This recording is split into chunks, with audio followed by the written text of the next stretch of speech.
So before we start this video, I just wanted to say I actually have a big announcement. Not only are we approaching 1,500 subs, I believe, today, which is amazing and incredible, and thanks to you guys, so you're fantastic, but also, I've finished the Patreon. I've got it up along with the reward tiers. So far, a lot of the tiers are just behind the scenes glimpses, along with being able to help the channel out, and also getting shout outs in videos. As long as you have an appropriate name, please do not make me regret the shoutouts thing. Otherwise, I have to shorten your name if it's ridiculous and could get my channel demonetized. But that is over at patreon.com/degeneratej. I'm going to have a link in the description, and I probably will bring it up again in, future videos. But if you want to support the channel, that is the best way to do it, other than just leaving a like, watching, and sharing. If you have the disposable income where you can actually support the channel monetarily, that is super helpful.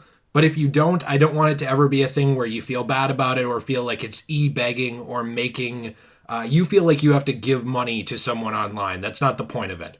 So definitely I've seen some comments about the Patreon like, oh, I would donate, but I'm too young or I don't have the money. Do not worry about that. It is not a big deal. This is just for people who want to and have the capacity to. So now that we are through that, let's move on with the video. It's not Arkham Knight's birthday. I've done 2 birthday videos sort of in a row for Arkham Origins. Like, it's the birthday week. It was a celebration of our buddy boy Arkham Origins. Yeah. But T, you're back again in this video. I said that you'd be back in some videos, so as long as we don't get demonetized and decensored for you being in it. Yeah, dude. Otherwise, you'll be redacted, and we'll refer to you as redacted. You are taking a risk, that's for sure. Arkham Knight is another mixed bag game in the Arkham series. Ironically, half of this series is mixed bagged if you really look at it, as far as some of the reception from fans. But we wanted to look at 5 things this game did very well.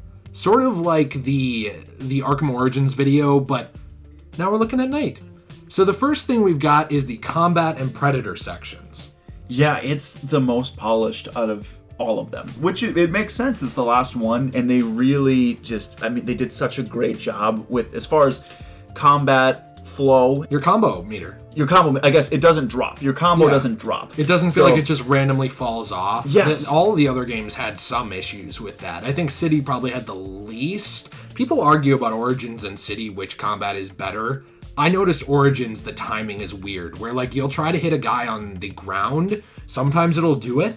Sometimes it'll whiff. With City, you didn't hit people on the ground much, but it didn't whiff if you tried to do it. No, and then now you can just do it. Yeah, at Night, if they're down on the ground, normally, even in City Asylum, a lot of the times you would have to do the ground takedown, the RT triangle for the PlayStation, but you would have to go down and attack them that way. In Night, you just press square, it hits them regardless if they're still conscious. So that was a really nice touch. They added in some new gadgets that you can use. The voice synthesizer is so cool. So cool. Yeah, where it's just like you pretend to be Arkham Knight, and it's like, go check out that crate over there, but you like booby-trapped it. They had it for Harley too, yeah, which is great. It's like, open up! Yeah. Whatever. Yeah. I can't do a Harley. I'm not nearly as endowed and beautiful as Harley is, but yeah, there was a lot here, from gadgetry all the way just down to combat timing to incorporating the environment into combat takedowns. Yes. The Batmobile even? Yeah, the Batmobile environment takedowns were fantastic. I will say with the environment takedowns, when they worked, because they were weird as far as you might get one, you might pick up a bat and hit someone with that it. Did happen, which we found a lot. Yeah, especially when we're trying to get that trophy. Yeah, for sure. So it was. It's really a nice, finely polished game as far as combat and Predator goes, and it was honestly the best that I think we've seen throughout the entire Arkham franchise. And one of the best in any superhero game I can think of. The only superhero game I can think of that comes close is Spider-Man. Yes. Which you can argue is better or worse, but it's really just a little different. It's completely different how the approach and everything. So the second thing we wanted to talk about was actually the atmosphere, which you pointed out to me. I love the atmosphere in something like Origins for being, more wintry and snowy, but it had the problem of the world feeling empty. In Night, it doesn't. No, you're flying around and there's always a car that you can chase down and pull thugs out of and then make crash. Or there's always dialogue going on. There's a lot of side missions. The world itself is very rainy and the graphics look great. throughout the entirety of the game. There's just a lot going on in the world at all times. And even, I love the fact early in the game, too, where you're just grappling around and all of a sudden Batman, or Man-Bat scares you. Like, that small little things that are side missions but are also part of the world was great. Because you'd be flying around, all of a sudden you hear the Man-Bat scream.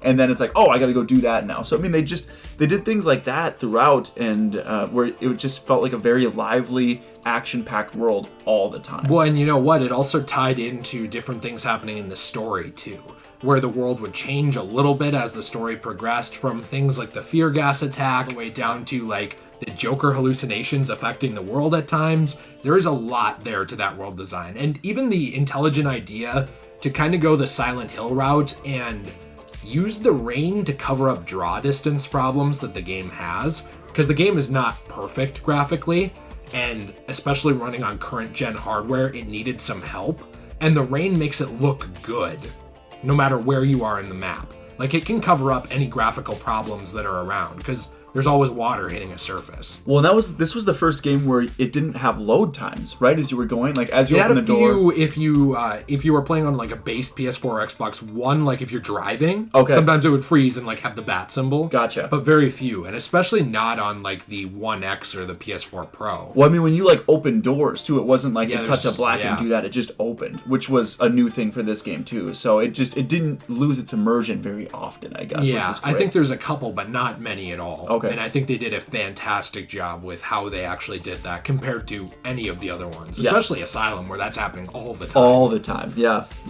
So what's the third thing we got? The third thing is some DLC. Yeah, so keyword some. There was some really good DLC, and there was some not so great stuff. Yeah, we understand there was some not so great stuff, and that this season pass was a letdown. Definitely. A Matter of Family is definitely one of the best DLCs developed for the entire Arkham series. I would agree, for sure. Short and to the point, but very good. And giving us a different perspective into the Bat family at a different time, a time period we don't see much of between Origins and Asylum. Even got to see a cool version of Joker and Harley Quinn there when they were in like these older kind of costumes too. Yeah, classic. Which was really cool. And there's also a Season of Infamy, which was, I thought, really well done as well. Yeah. It was a nice kind of conclusion to the season pass, which they needed to go off on somewhat of a positive note, because it kind of started off slow.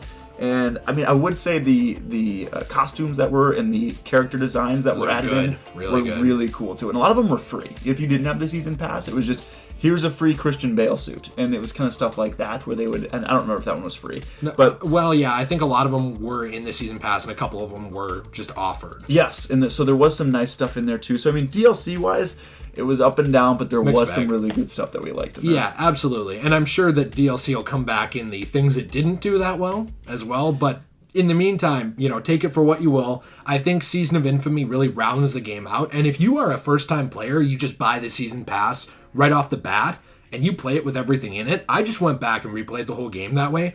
It is so massive because of the Season of Infamy especially. It adds another few hours to the game just in the world. Oh, yeah. That's crazy. Like, that's not even something we've really seen much of in the rest of the series because they've all been just self-contained. Yes. Well, yeah, and even challenge maps as well. There was a lot of challenge maps that were added later on. And all the different costumes and stuff like that as well. So, and even different Batmobiles. So, yeah, that was a really cool thing. And there was some really nice deals. And we could do without some of the Batmobile tracks, but the Batmobiles themselves were very awesome. Absolutely, yeah. And then I would say the Batmobile, moving, I guess, a nice transition. The Batmobile. So, this is controversial. Yeah. We do want to preface that. This is not perfect by any means. There is an explanation to what we mean by the Batmobile being good. It does not mean that the Batmobile is incorporated well into every facet of the game. It's not. No. Or used the way it should be in the game. It's not. Correct. But the point is that what have people been asking since Asylum for a sequel?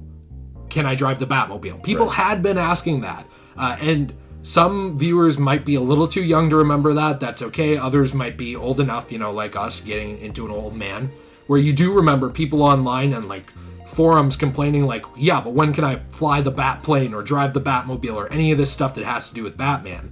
And so Rocksteady took the time. They developed that mechanic. My problem with it, which, not to get into the problems, is that it's used poorly and shoved into way too much of the game. But if you look at the Batmobile itself, it's aesthetically very pleasing. It's very fun to drive around and smash through things or take out cars. It has a really cool tracking takedown mode. If you're in a car chase, you can shoot yourself right out of the Batmobile into the air. Like, the sky's the limit with how you can use the thing. Oh, it's another extension of Batman throughout the game. And like you said, there was a lot of problems with that, especially I feel like with some boss fights and other things like that. Yeah, like Deathstroke. Yeah, but they had some really great features with that, and you could upgrade it. There was like a tree where you could upgrade the Batmobile as well. So there were some really cool features with it. And the design of it was brilliant, and kind of going off, again, the DLC, there's some really good DLC versions of it as well. But I would have, I guess, liked to see it used a little bit less and not as much of an extension in the story that we saw it. But nonetheless, there were some really, really great things about the Batmobile. Absolutely. That I really had fun driving around. So yeah. And then lastly, we wanted to talk about the villains. All right, yeah. Again, so I don't want to get into mixed bag on everything. I understand some people were bummed out about how they used the villains in that. I don't want to discount that. But if you look at the villains that were used, especially including the Season of Infamy, which we are for the purpose of this video, along with how those villains were used, a lot of things came back more to psychological threats to Batman. Not all of them, but a lot of them. The incorporation of the Joker was no longer a physical threat as much as it was a psychological one of Batman losing himself. It also can sort of act as a parallel to mental illness and something like MPD or DID. So that was really cool to have this other identity like floating around in Batman's head, getting stronger as the game goes on. You have someone like Scarecrow, which I don't want to discount Scarecrow. He's a very cool guy, but he really would not have been as much of a threat to Batman in this game if it weren't for the Joker and how the fear gas affected Batman and that other identity floating around in his head. So it came across that like a lot of things were more striking at the core of Batman and who he is and his identity, even down to the Ra's al Ghul choice of like, do I allow Ra's to die because I'm not killing him? He has artificially extended his life for years, and he is a monster at this point. So do I take that ability away and let him die, or do I let the pathology almost of, I need to keep everyone alive, keep this monster alive in the world? Yeah, and that was I like that they added that choice in there as well, and that's not even to mention you had a choice with Azrael as well. There were some other really cool villains, like I liked how Harley Quinn too, you saw development of a lot of these villains with Batman over the franchise. So you saw these guys change over the time span of the 4 games, mostly the essentially trilogy. Over 10 years, but yeah, the trilogy is what focuses on those guys, you're right. Yeah, so you're seeing this development with these characters, and I really enjoyed some of the like smaller things as we got to see Mad Hatter a little bit. Mr. Freeze's story got wrapped up really nicely, so there were some really nice stories to go with these villains, and I thought that it was just solid, and there was a ton of them. So there was a wide variety. There was even some really weird ones, like that one pastor kind of like, Deacon Blackfire. That's the one. Deacon Blackfire. He was weird. Some small things that you never saw that, sure, not all of it was executed brilliantly, but there were some really, really well done villains in this game that helped push the story forward very well. They absolutely did. And I think that this game, even if it didn't do it quite to the extent Origins did, it did try to reach down a little bit and pull up a couple of the smaller ones like Blackfire, bringing back deep cuts like Firefly, or even Professor Pig. Yeah, Professor Pig, mentioning characters like Anarchy. I wish we could have seen him in the game, but the fact that you have the whole GCPD lockup where you can go in and see all of these characters' different things throughout the years, that also I'm so glad tied Origins back in, because I get so tired of people trying to debate it's not canon when it very, very clearly is shown in so many ways that it is. Like, I love that stuff. And I love how they incorporated the history of the game's villains into this game. They did, and they did such a great job. And one last thing I wanted to add was Man-Bat. He provided probably the biggest scare I've ever had in a video game. Oh, just making you jump? And I mean, it happened. It was such a cheap jump scare, but it was fun. It worked so well, because I had no idea what was coming, obviously. And then when it happened, it even, as I played it later, as in like, 3-4 months ago, I played through the game again, and it still scared me the second time, because you're not expecting it at all. They do it in such a weirdly timed way. So just small things like that, they created a really cool, I guess, gallery of villains that we were exposed to throughout the entirety of the game, and I guess we had a really good time with it. So yeah, I agree completely. And I think that, just to add one final thought, and I said it in my last video too, what I love about these games is that they fundamentally have the same DNA. They all fit together in the same series, even the WB Games Montreal Origins, but they all bring something different to the table, and you feel like Batman in every one of them in a different way. In some of them you feel more like a detective, in some of them you feel more like a warrior, and in others, like Knight, you feel more like a soldier, going to war. And I think that is fantastic and a great way to celebrate the Batman mythos. So no matter how you feel about each of these games, there is a Batman Arkham game for you to enjoy the aspect of Batman that you love. And I think that's really special. So hey, let us know what you think in the comments down below. How do you feel about Arkham Knight? Do you hate it? Do you love it? Why do you feel that way? What are the top 5 things that you think it might have done well? Or if you want, what 5 things do you think it could have done better? Because, we're going to make another list, so hey, maybe we'll use some of those things and show you on the screen. We appreciate you so much. We appreciate your support so much, everybody. Thank you very much for changing our lives for the better, and we'll see you in the next one. Peace.